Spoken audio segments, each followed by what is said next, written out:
Welcome back dear students. बेटा कल हमने मैग्नेटिक फील्ड के कुछ आर्टिकल किए थे और आपकी तरफ से डाउट्स मिले हैं।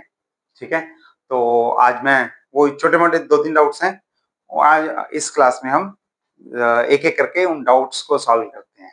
ठीक है, ऐसे ही डाउट्स पूछते रहिए और आगे बढ़ते रहिए। जो भी प्रॉब्लम होगी हम सॉल्व करेंगे प्यार से, बड़े आराम से। ठीक, तो एक क्वेश्चन मेरे पास आया था। सबसे पहले तो मैं डाउट करवाता हूँ एंगल वाला। ठीक है, तो आपने एक बच्चे ने पूछा था एंगल्स जो है वो समझ नहीं आए कैसे निकाले सोलेनॉइड के केस में। ठीक है, स्पेशल केसेस में तो सोलेनॉइड वाला आर्टिकल देख लेना। उसमें मैंने क्या करवाया था, यहां से एक लॉन्ग इनफाइनाइट सोलेनॉइड ले लिया, बीच में एक एक्सिस वाला पॉइंट है, यहाँ पे पी पॉइंट है, और पी पॉइंट से हम ये वाला एंगल जो है वो लेते हैं थीटा 1, थीटा 1, और ये वाला जो दूसरे एक्सट्रीम पे मिलेगा, ये एक एक्सट्रीम पे मिलेगा और फिर दूसरे एक्सट्रीम पे मिलेगा, तो दूसरे एक्सट्रीम पे हम एंगल लेते हैं ये वाला। ठीक है, दिस इज थीटा 2।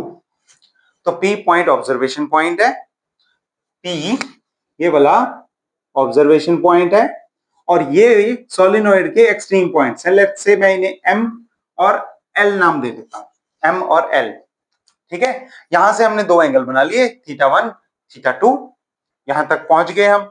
अब उसका क्वेश्चन ये था, जब हम इसके स्पेशल केस करते हैं, स्पेशल केस, उसमें फॉर्मूला आ जाता है लास्ट में cos theta 1 minus cos theta 2, ये आ जाता है। तो हमने इसमें 3 स्पेशल केस किए थे। पहला के पी पॉइंट सेंटर में है, पी एट द सेंटर, और ये इनफाइनाइट है। सोलेनॉइड जो हमने लिया ये इनफाइनाइट है, इसमें लेंथ नहीं देखनी कहीं पे। ठीक है, दूसरा कि पी पॉइंट एम के पास है, मतलब एक्सट्रीम 1 इस तरफ है, और तीसरा हमने लिया, अब दूसरे एक्सट्रीम पे भी ले जाओ, उसके साथ क्यों ना इंसाफी करनी है, P इज बिलो L। ठीक है, मतलब तीसरे एक्सट्रीम पॉइंट पे, या तो इस एक्सट्रीम पॉइंट पे, या सेंटर पे, या इस एक्सट्रीम पॉइंट पे। ये 3 केसेस पढ़े थे हमने। आपके पास आपका डाउट आया मेरे पास कि भाई एंगल्स कैसे निकालने हमने। एंगल्स देखो, अगर मैं पहला केस सेंटर वाला, तो ये देखो, ये मेरी लाइन है। ठीक है, यहां पे सेंटर में एक पॉइंट है P, सेंटर में पॉइंट है। मुझे मान लो कॉर्नर से मैं बिल्कुल सेंटर में हूं, मेरे को कॉर्नर से एंगल बनाना है, कॉर्नर से। तो ये वाला मैंने डॉटेड लाइन बना ली और यहां से इस कॉर्नर को मिला दिया, और ये एंगल मैं देखना चाह रहा हूं थीटा 1। ठीक है, थीटा 1 कितना हुआ, ये फाइनाइट लेंथ ली है मैंने, तो ये एंगल इतना आ गया theta 1। I can easily calculate its value. अब मैं इस लेंथ को बढ़ा रहा हूं, देखना, इधर से भी बढ़ा सकता हूं, दोनों तरफ से बढ़ाऊंगा सेंटर में क्योंकि। तो अब ये एंगल कितना हुआ, अब ये एंगल देखो ऐसे जाएगा, ये इस तरफ, क्योंकि मैंने लेंथ बढ़ा दी। तो एंगल कितना हुआ, एंगल हुआ सिर्फ इतना, कम हो गया, देख पा रहे हो। ठीक है, अब मैं इसकी लेंथ और बढ़ाता हूं, तो इससे यहां से देखो एंगल जाएगा ऐसे, कॉर्नर से मिलाओगे ना, और अब एंगल कितना हुआ, इतना हो गया। ठीक, अब आप समझ गए होगे कि अगर मैं इसे और आगे बढ़ा दूं, तो इसे और लाइन को सीधा लेके जाऊंगा, तो बिल्कुल ही बिल्कुल इसके पैरेलल ऐसे चली जाएगी। ठीक है, और एंगल उस केस में हो जाएगा 0 डिग्री।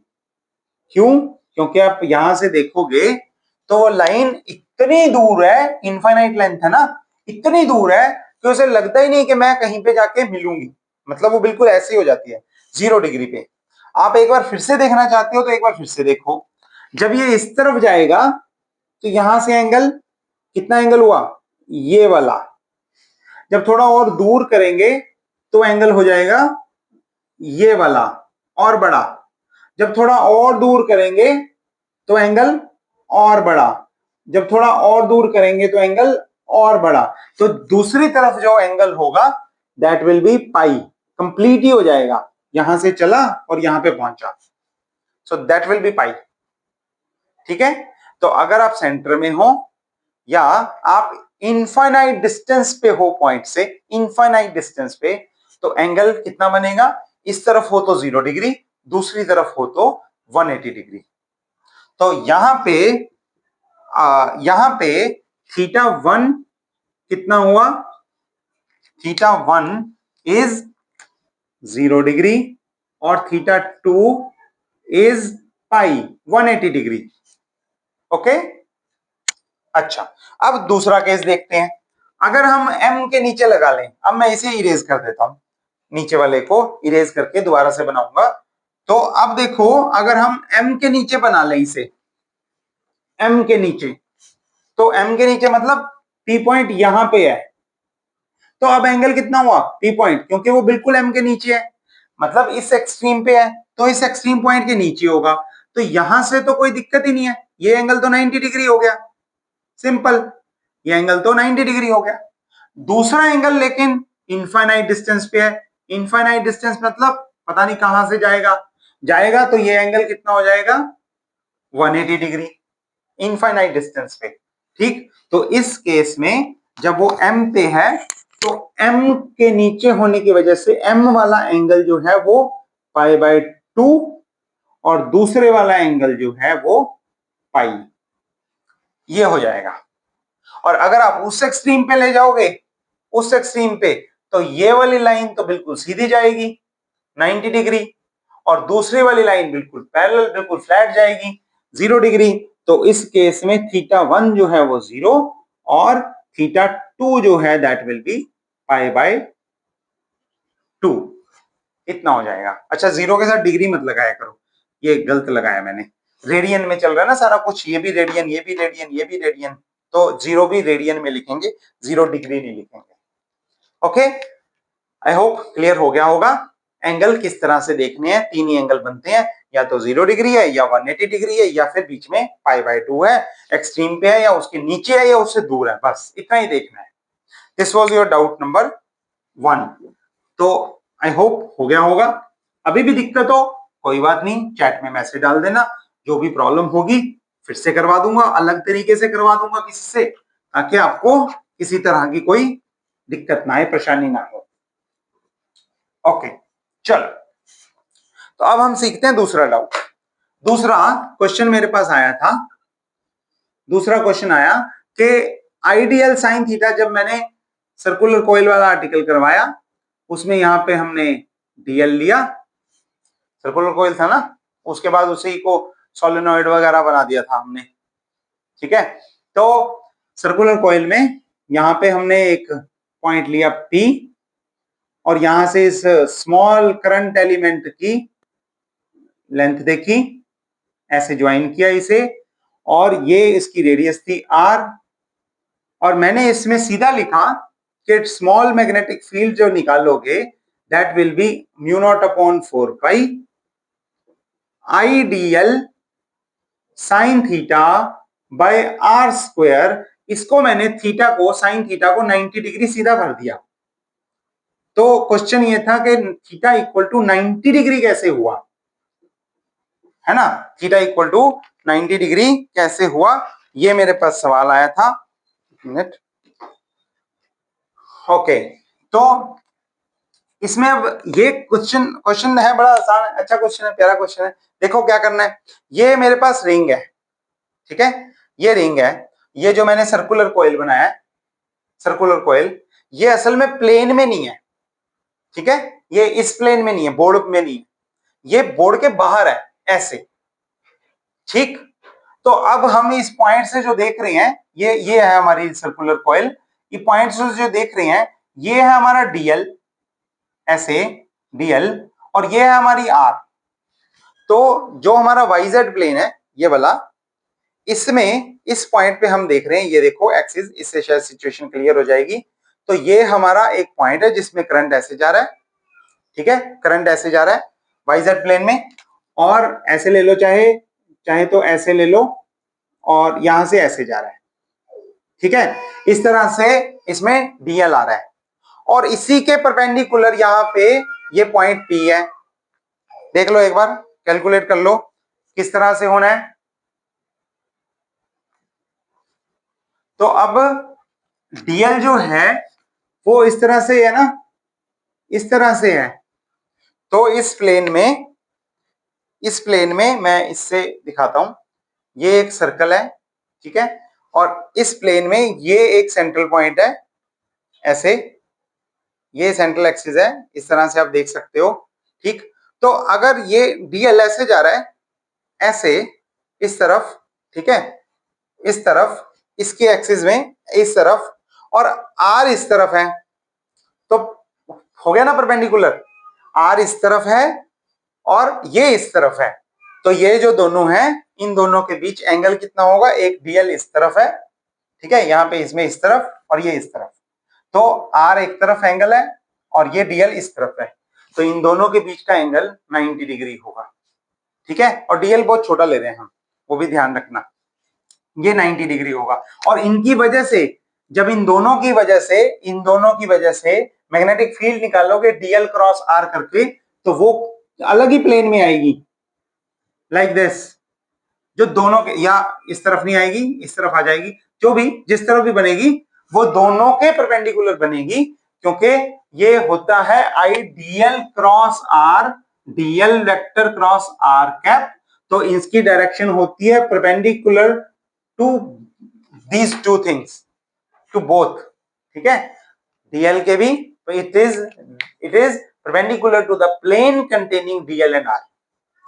वो उसको वजह से हम आगे सॉल्व करते हैं आगे, ठीक है। तो इसकी डायरेक्शन बी होगी, फिर इसके कंपोनेंट्स बनेंगे एक्स एक्सिस के अलोंग और वाई एक्सिस के अलोंग, फिर उन्हें हम सॉल्व करेंगे वगैरह वगैरह, वो सब हमने कर लिया था, ठीक है। डायरेक्शन जो भी बनाई इस तरह से, लेकिन आपको लेना है, इसके बीच का एंगल भी लिया था, फाई लिया था, उसे सॉल्व किया था, वो सब हम कर चुके हैं, वो डाउट नहीं आया, मेरे को लगता है आपको समझ में आ गया है, उसमें कोई दिक्कत नहीं है। ये एंगल 90 कैसे था, इसमें डाउट था, आई होप अब क्लियर हो गया होगा। प्लेन बना के उसके परपेंडिकुलर देखना है,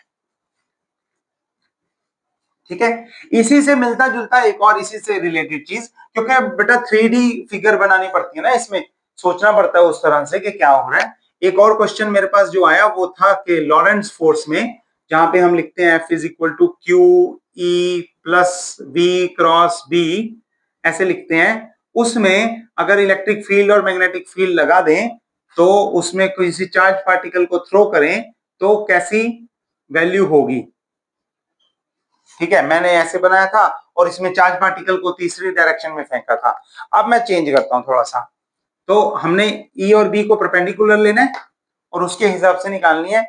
तो मैं अब ई तो इसी एक्स एक्सिस में ले रहा हूं, एक्स एक्सिस में ऐसे ही ले रहा हूं, लेकिन बी बाहर को ले रहा हूं, बी बाहर को मतलब out of this plane of paper, plane of board paper, plane of board, ठीक है, ऐसे। So this is our B बाहर को और दिस इज अवर ई। तो आपको इसमें ध्यान क्या रखना है, ट्रेजेक्टरी बतानी है चार्ज पार्टिकल की, जो भी चार्ज पार्टिकल जाएगा यहां से, मैं बी को हटा देता हूं, दिख रहा है आपको, एक ई इलेक्ट्रिक फील्ड बनाई है मैंने, एक मैग्नेटिक फील्ड बनाई है, ठीक है, यहां से हम इसे हटा देते हैं, ओके, एक मैग्नेटिक फील्ड बनाई है।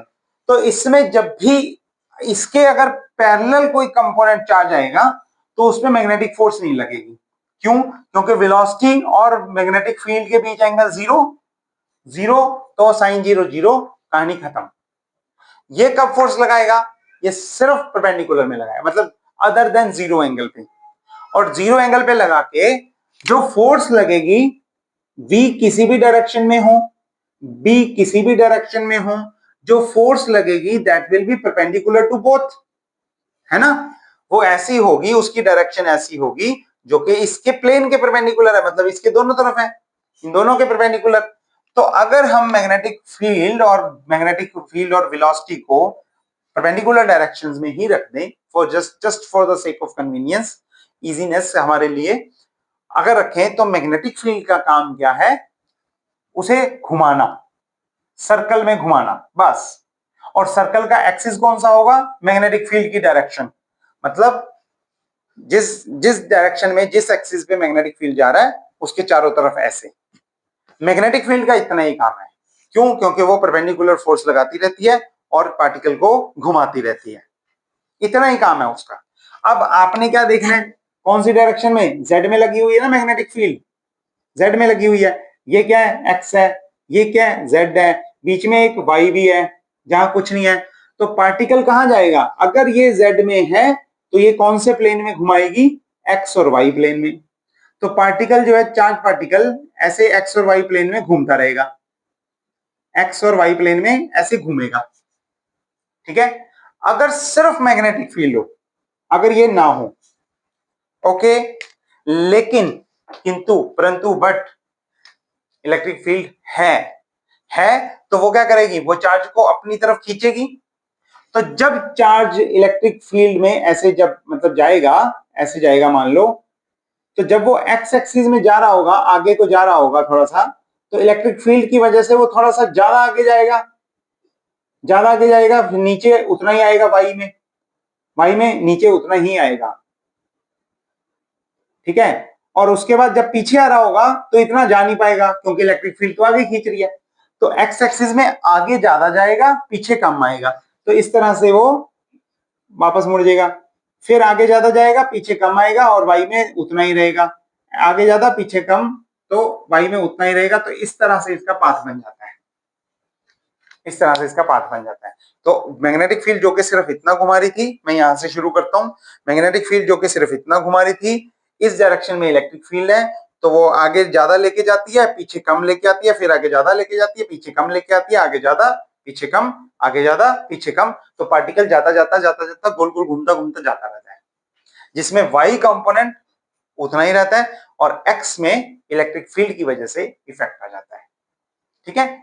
इसी चीज को आप जिस मर्जी तरीके से देख सकते हो, घुमा लो जैसे मर्जी, ऊपर नीचे आगे पीछे, सिर्फ इतना है, इलेक्ट्रिक फील्ड की डायरेक्शन में सेम इफेक्ट, सेम डायरेक्शन में इफेक्ट, मैग्नेटिक फील्ड की वजह से परपेंडिकुलर डायरेक्शन में इफेक्ट। ओके, आई होप ये भी डाउट क्लियर हो गया होगा। हम मिलते हैं अगली क्लास में, तब तक और डाउट्स के, आपके और डाउट्स के साथ अगला टॉपिक पढ़ लेना, उसमें भी कोई डाउट तो भेज देना, हम ऐसे ही सॉल्व कर लेंगे, ठीक है। अदरवाइज लाइव क्लास में भी मिल सकते हैं, ग्रुप में डाल देना, चैट में डाल देना, जैसे भी होगा उसमें हम काम आगे उस हिसाब से कर लेंगे, ठीक।